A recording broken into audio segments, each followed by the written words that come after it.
یعنی کہنا یہ چاہتے ہیں کہ میں نے جو سطر لکھی ہے نبی کریم صلی اللہ تعالیٰ علیہ وسلم کی شان میں، جو جملہ لکھا ہے نبی کریم صلی اللہ تعالیٰ علیہ وسلم کی شان میں نے اپنے سامنے یا قرآن کو رکھا ہے یا نبی کریم کے فرمان کو رکھا ہے۔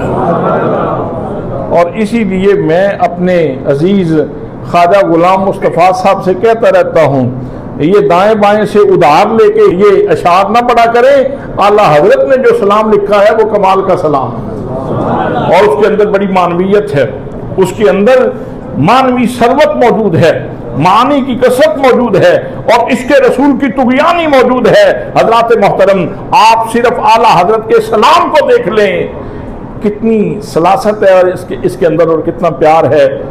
مصطفیٰ، ذرا توقف سے، مصطفیٰ جان رحمت پہ لاکھوں سلام، مصطفیٰ جان رحمت پہ لاکھوں سلام۔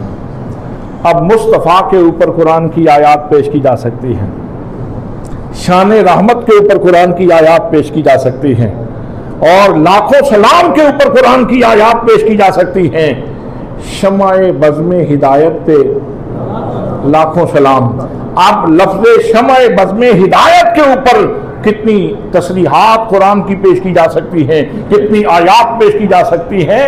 تو سچ کہا آپ نے کہ قرآن سے میں نے نعت گوئی سیکھی، قرآن سے میں نے نعت گوئی سیکھی۔ حضرات محترم، پھر اتنی سلاست ہے اور اتنی خوبصورتی ہے کلام کے اندر۔ آپ دیکھیں کہ نان پارا ریاست کا جو حکمران تھا، اس کے ہاں مشاورہ ہو رہا تھا، اور اکثر شعراء یہ بڑے بڑے بادشاہوں کے پاس جاتے تھے اور جا کے وہاں داد وصول کرتے، انعامات وصول کرتے۔ تو نان پارا ریاست کا جب مشاورہ ہو رہا تھا تو کسی نے کہا کہ جناب آپ بھی بہت بڑے شاعر ہیں، تو آپ بھی اپنا کلام بھیج دیں، بے شک آپ خود نہ جائیں، آپ کلام بھیج دیں، نان پارا ریاست کا جو ولی ہے، جو وادی ہے، اس کی تعریف میں کچھ کہہ دے، انعام بھیجے گا۔ تو اعلیٰ حضرت نے جو جواب لکھا وہ ایک نعت کی صورت میں ہے۔ آپ نے یہاں سے شروع کیا، توجہ کرنا۔ وہ کمال حسن حضور ہے، وہ کوئی کہتا ہے نان پارا کی ریاست کا جو والی ہے نا اس کی تعریف کریں، تو یہاں کیا ہو رہا ہے؟ ڈیمانڈ یہ ہے کہ جو نان پارا کی ریاست کا والی ہے اس کی تعریف کی جائے، یہاں کیا ہو رہا ہے؟ فرماتے ہیں وہ کمال حسن حضور ہے کہ گمان نقص جہاں نہیں، وہ کمال حسن حضور ہے کہ گمان نقص جہاں نہیں، یہی پھول خار سے دور ہے، یہی شمع ہے کہ گمان نہیں۔ کہتے ہیں کس کی بات کرتے ہو تم؟ نان پارا ریاست کی بات کرتے ہو، میں کائنات کے والی کی تعریف کرتا ہوں۔ اور ہر پھول کے ساتھ کانٹا موجود ہے اور ہر شمع کے ساتھ دھواں موجود ہے، لیکن میرے آقا کریم صلی اللہ تعالیٰ علیہ وسلم وہ پھول ہیں اللہ کی قدرت کے باغ کے کہ جن کے ساتھ کانٹا نہیں ہے، وہ شمع ہے بزم ہدایت کے کہ جن کے ساتھ دھواں نہیں ہے کہ کسی کی طبیعت کے اوپر گرانی ہو، اس لیے کہ دھواں گرانی کا باعث بنتا ہے اور کانٹا تکلیف کا باعث بنتا ہے۔ میرے آقا تو شان رحمت رکھنے والی ہستی۔ پھر اس کا مقطع بھی سن لیں، یہ تو مطلع تھا، مقطع بھی سنیں۔ فرماتے ہیں کروں مدح اہل دول کروں مدح اہل دول پڑے اس بلا میں میری بلا، پڑے اس بلا میں میری بلا، میں گدا ہوں اپنے کریم کا، میرا دین پارا نہیں۔ اہل دول، دولت کسی بھی مملکت کو، سلطنت کو کہتے ہیں، اور اس کی جمع ہے دول۔ کروں مدح اہل دول رضا، میں کسی بادشاہ کی تعریف کروں؟ کروں مدح اہل دول رضا، پڑے اس بلا میں میری بلا، میری بلا اس میں کیوں پڑے بھائی؟ میں اس میں کیوں پڑوں؟ میں اس راستے پہ کیوں جاؤں؟ میں یہ راستہ کیوں اختیار کروں؟ بھئی میں گدا ہوں اپنے کریم کا، میں گدا ہوں اپنے کریم کا، میرا دین پارا نہ نہیں کہ روٹی کے ایک ٹکڑے کے لیے نان پارا ریاست کے والی کی تعریف کرنا شروع کر دوں۔ مجھے جو کچھ ملتا ہے اللہ کی عطا سے، محمد کریم کی بارگاہ سے ملتا ہے۔ میں گدا ہوں اپنے کریم کا، میرا دین پارائے نہ نہیں۔ حضرات محترم، اعلیٰ حضرت فاضل بریلوی رحمۃ اللہ تعالیٰ علیہ کی بس آخری دو باتیں عرض کر کے میں اپنی گفتگو کو سمیٹ رہا ہوں۔ آپ حج کے لیے گئے اور 3 دن حج جو ہے وہ طغیانی کی لپیٹ میں رہا، کپتان پریشان، آپ کے ساتھ والدہ ماجدہ تھیں، وہ بھی تھوڑی سی پریشان ہوئیں، اور آپ جانتے ہیں کہ ماؤں کو اپنی پریشانی کم ہوتی ہے، اولاد کی پریشانی زیادہ ہوتی ہے۔ جب ماں کے چہرے کے اوپر پریشانی کے آثار دیکھے تو اعلیٰ حضرت فرمانے لگے کہ امی جان یہ جہاز کامیابی سے ساحل آشنا ہوگا، ساحل پہ اترے گا۔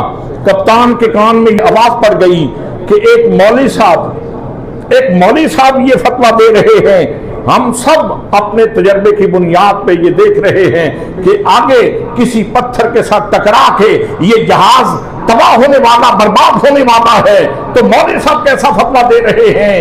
وہ آیا اور آ کے کہنے لگا حضرت یہ آپ نے کیسے کہہ دیا کہ سلامتی سے ساحل پہ اترے گا؟ تو آپ نے فرمایا میرے آقا کا ارشاد گرامی ہے جب سواری پہ بیٹھو تو دعائے سفر پڑھ لو، سواری انشاءاللہ کامیابی کے ساتھ منزل پہ پہنچے گی۔ تو میں نے جب سواری اختیار کی ہے، جب اس کشتی پہ اس جہاز پہ بیٹھا ہوں تو میں نے دعا پڑھ لی تھی، اور میرا ایمان ہے آسمان پھٹ سکتا ہے، زمین گر سکتی ہے، لیکن محمد نعرے تکبیر، نعرے رسالت، نعرے تحقیق، نعرے حیدری، حیدری، علماء اہل سنت۔ حضرات محترم، اعلیٰ حضرت کی پوری زندگی اللہ کے نبی کا پیار بانٹتے ہوئے گزری۔ کبھی کہتے ہیں کعبے کے بدر الدجا تم پہ کروڑوں درود، طیبہ کے شمس الضحا تم پہ کروڑوں درود، کبھی کہتے ہیں سب سے اعلیٰ و اعلیٰ ہمارا نبی، سب سے بالا و والا۔ یہ کیوں کہا؟ یہ کیوں کہا؟ حضرات محترم، اس کا بھی پس منظر ہے کہ کچھ لوگوں نے نبی کو اپنے جیسا کہنا شروع کر دیا۔ ایک فتنہ تھا، ایک طوفان تھا۔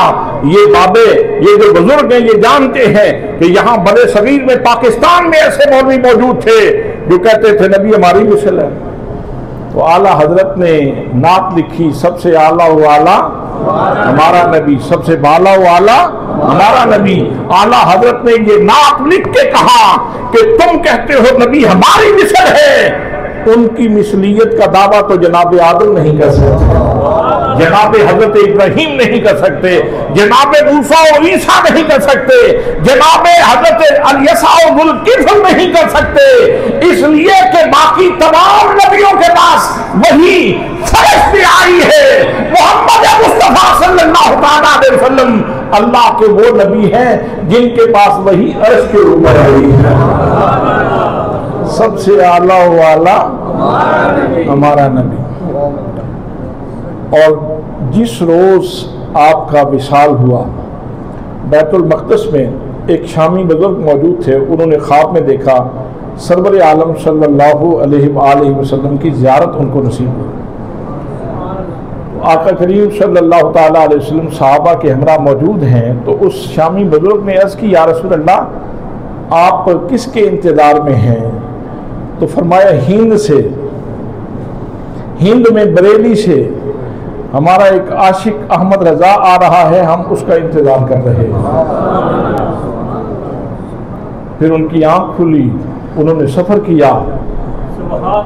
جب یہاں ہند میں پہنچے، بریلی میں آ کے پتہ کیا تو پتہ چلا کہ جس روز آپ نے خواب دیکھا تھا وہی دن آپ کے وصال کا تھا. یہاں سے یہ بھی پتہ چلتا ہے کہ سینے میں آقا کی محبت پالو. ممکن ہے کہ روح نکل کے پہلے مدینے جائے پھر عرش کی طرف جائے. اس شاخ کی روح جب نکلتی ہے تو پہلے مدینے جاتی ہے، سرکار کی بارگاہ میں سلام پیش کرتی ہے، پھر اللہ کے حضور حاضر ہوتی ہے. اللہ کے نبی کا پیار اپنے سینے میں بسا لو، اپنے دل کو آباد کر لو اللہ کے نبی کے پیار سے، تو اللہ کریم ہو سکتا ہے یہ کرم فرما دے. اور جب روح نکلے تو مدینے والے خود بھی کرم فرما سکتے ہیں. کتنے لوگوں کے اوپر ایسے بھی کرم ہوا کہ سرکار نے کرم فرمایا اور زیارت عطا فرما دی. اور کئی خوش نصیب ایسے ہیں کہ ان کی روح مدینہ طیبہ میں حاضر ہوئی اور پھر عرش الہی کا اس نے رخ کیا. تو دعا ہے کہ اللہ کریم ہمیں اعلیٰ حضرت فاضل بریلوی رحمۃ اللہ تعالیٰ علیہ کی جو روشن تعلیمات ہیں ان کو سمجھنے کی اور ان کے اوپر عمل کرنے کی توفیق نصیب فرمائے. اس لیے کہ آپ کی تعلیمات کوئی قرآن و سنت سے الگ تعلیمات نہیں ہیں، بلکہ آپ نے قرآن و سنت کی ہی تشریحات پیش کی ہیں. تو اللہ کریم کی بارگاہ میں عمل کی دعا ہے وما علیہ الا البلاغ المبین.